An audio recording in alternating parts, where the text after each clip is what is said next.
principe aujourd'hui aux communes, on devait approuver le plan d'urgence de 82 milliards du gouvernement Trudeau. Or, Raymond, il y a du sable dans l'engrenage. Libéraux et l'opposition ne s'entendent pas sur le contenu du projet de loi. Non, exactement. On s'attendait à ce que ce soit une simple formalité, cette session extraordinaire de la Chambre des communes. Ça a commencé finalement sur l'heure du midi comme prévu, mais ça a duré seulement quelques minutes parce que tout de suite, la session a ajourné. Et là, ça négocie depuis. Donc, ça fait maintenant 5 heures que les partis négocient.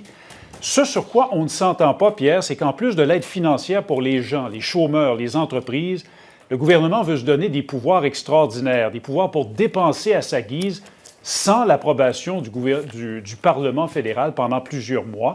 Justin Trudeau a expliqué ce matin, vu la nature de la crise de la COVID-19, c'est nécessaire, selon lui. La situation dans laquelle on se trouve est sans précédent. La rapidité avec laquelle les circonstances évoluent exige des réponses beaucoup plus flexibles et beaucoup plus fluides du gouvernement. Bon, depuis le début de ces négociations, le gouvernement adoucit son approche. C'est pas encore assez pour les conservateurs.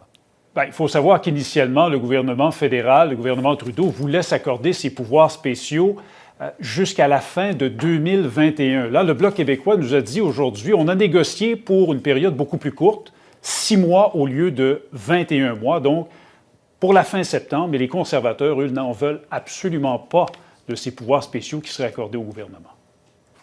Nous, ce qu'on a accepté hier nous semblait un équilibre entre ce que ça prend au gouvernement pour s'accrocher, s'arrimer sur les besoins du Québec et des provinces et agir vite.